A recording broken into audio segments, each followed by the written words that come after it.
Why hello YouTube, it's Nuclear Weasel here bringing you another deck profile. This is a deck that took me a while to finish.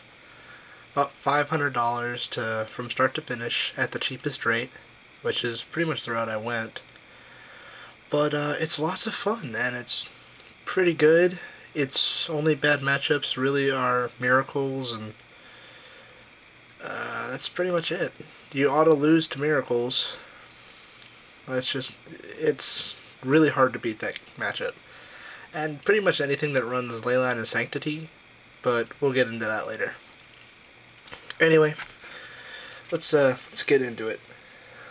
Alright, for the creatures, you have 3 Grim Lavamancer.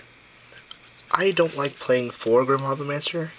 He seems really cloggy, and while he's great against things like elves and stuff that need board presence, he's a pretty dead draw when you have a whole bunch of them, but not enough stuff in the graveyard. Anything that Rest in Peace kinda shuts it down. I don't think Grafdigger's Cage does, but don't quote me on it. It's 2 in the morning, so I'm having a hard time remembering what shuts this card down. But Grim Lavamancer's lots of fun. He's really good, just don't like more than 3 of. 4 Goblin Guide, because any red deck in Modern or Legacy pretty much needs to run Goblin Guide, or any burn deck. Goblin Guide's a 1-drop 2/2 that just gets in there pretty good. He ends up being a blocker late game, but still, Goblin Guide, most expensive card in the deck. This is a 4th of the deck. So, that's pretty much how that works. Or a 5th or 4th. Anyway, and then for Eidolon. Eidolon is super powerful in this format right now because of all the Delver that's running around. Delver is a really big deck. That way, Eidolon, turn 2 Eidolon, Delver really can't beat. It has the Force of Will or Daze, which sometimes they don't have, and you just end up winning off of an Eidolon because they can't cast anything, and when they start casting their spells to get rid of the Eidolon, it already puts you up. Casting a bolt does them damage, already doing stuff, and they're getting a bolt out of their hand that doesn't trigger their Young Powermaster. So really, Eidolon is a great card. Used to be a 4 of in every burn deck from Modern to Legacy. That's it for the creatures. I do not play Monastery Swiftspear. Great card. It's just there's no room in this deck for it. You can argue about the spots, but really, the creature base is big enough as it is. It's not really the creatures that you want, it's the burn spells. Burn spells what winning the game, the creatures just help along. Lavamancer is a pseudo burn spell that ticks in every turn, but you have to have burn spells to do it. And it's just Swords to Plowshares is in the game. Same thing with Vexing Devil. You don't play those cards because they're just really big targets for swords, and you don't get a whole lot of value out of them. If you're hitting a Goblin Guide with a Swords to Plowshares, you're plussing off of it by getting a land, and they're not getting their land, and it's kind of a plus. Lavamancer, it just hurts, because Lavamancer's good. But Eidolon does damage before the Swords to Plowshare resolves. So really, you're getting in without doing a whole lot, whereas the Vexing Devil and or the Monastery Swiftspear doesn't stay for very long. That's my personal opinion. Without further ado, let's get on to the sorceries, which is 3 Flame Rift. In my town, my area, there's a lot of Miracles, and so I don't run Searing Blaze because Miracles has a knack for not running creatures. So Searing Blaze is not in main deck and not in sideboard. It's really hard to sideboard in against Miracles because, you know, they don't play a whole lot of creatures. But Flame Rift is always good. 4 damage to both of us. You can tie the game, and I mean, really, Miracles only has so many 2-drop counters, so this almost resolves pretty much all the time. Then we get into the most expensive common in the deck, and that would be Chain Lightning. 4 of Chain Lightning is $60, which is fun, right? But Chain Lightning, Bolt, so really I don't need to explain it a whole lot. 4 Rift Bolt, don't need to explain that either, it's another Bolt. 4 Lava Spike, another Bolt, but to creature, or to players. Bolt itself. Oh, and we're in the instant range, by the way. So here are the instants. You have Bolt itself. So, another Bolt. Don't need to explain it. The best card in the deck would be Price of Progress. Price of Progress, when people see Burn, this is the card they automatically think of. If you're playing another Burn deck, dead card. But if they're playing anything other than Burn, this is getting in for a lot of damage. Delver is also one of those decks that doesn't really fear this card, but they want to search out all their volcanic islands so they can have access to blue and red at all times. So if they're searching out 2 or 3 volcanic islands, Price of Progress is dealing 6 damage for 2 mana. It's a great card. This is the first card that people think of whenever they play Burn.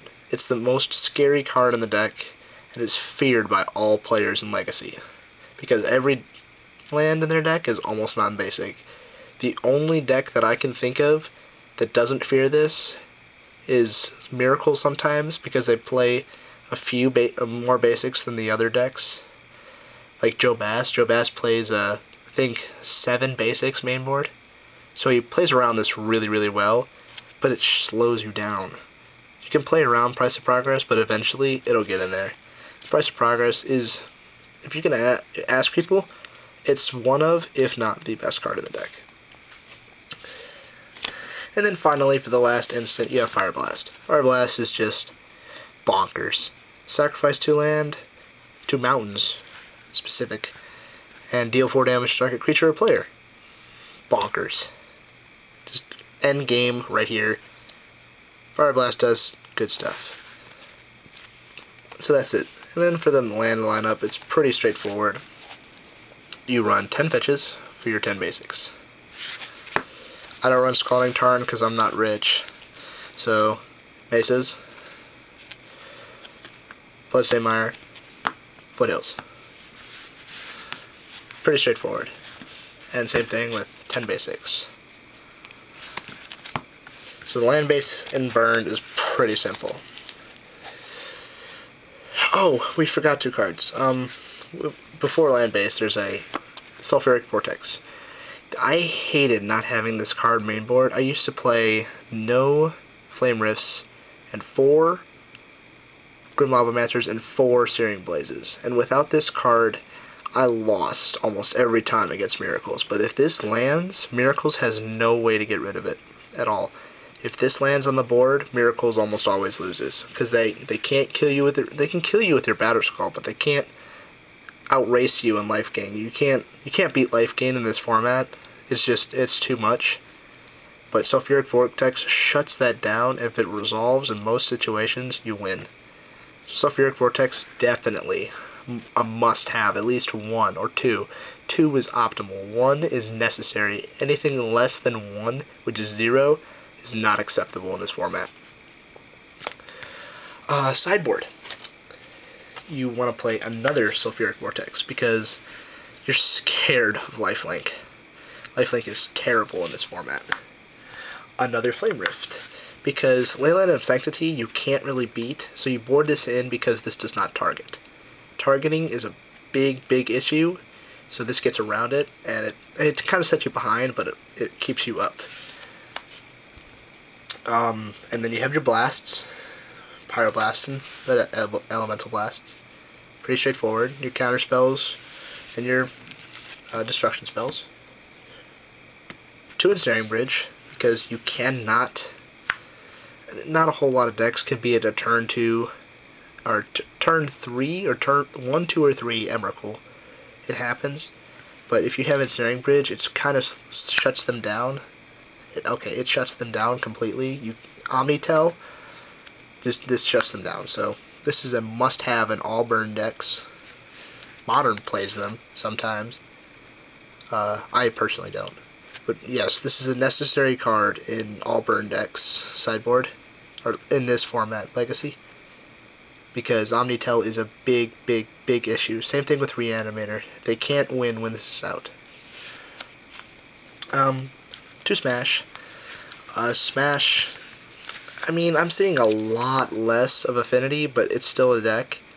And this just eats Affinity alive. I mean, blow up their cranial plating is pretty good. So, I mean, it's just another bolt for 2 mana. And it puts one thing off the board. 2 Vexing Shishers because you hate miracles to death, and this card stops a lot of their cantrips. So Vexing Shisher is a must-have in Legacy Burn sideboard because it cannot be countered, and while it can be swordsed, I mean, everything can be swordsed in this deck, but this can make stuff uncounterable, which is absolutely necessary against Force of Will, Daze, Counterbalance, Cryptic Command in some cases, but you can't beat the counter sometimes, which is why Vexing Shisher is a must-have. And then for the final card is Searing Blood, because Elves is a deck, Delver is a deck, I mean, sometimes Jund is a deck, but I mean, yes, Searing Blood is a great card. You can always cast it. There's no way you can never cast it. Even Blood Moon allows you to cast it, so there's no excuse not to run it. And it exiles. That's pretty good, too. Oh, wait, no, it doesn't. Ha ha ha. I'm thinking Incinerate. That's Pop or Burn, Jacob. Killing it and then dealing 2 damage to target player is really good. Whereas Searing Blaze, you have to handle landfall, and sometimes you just don't have landfall. But most of the time you should have 2 land. Whereas landfall is specific. And Searing Blaze is really good. Or, Searing Blood is really good. Searing Blaze is also good, I just don't feel like playing it. Because of all the miracles that's running around. Well, anyway, that's the deck. It's relatively cheap compared to most Legacy decks. It's one of the cheapest, if not the cheapest. But it's really good. It's a really good deck. It just has a really hard time beating miracles. But what doesn't these days, huh? Thank you for watching. Please rate and subscribe and leave a comment below on what you think of the deck and what changes I should make. Thanks for watching. Nuclear Weasel signing out.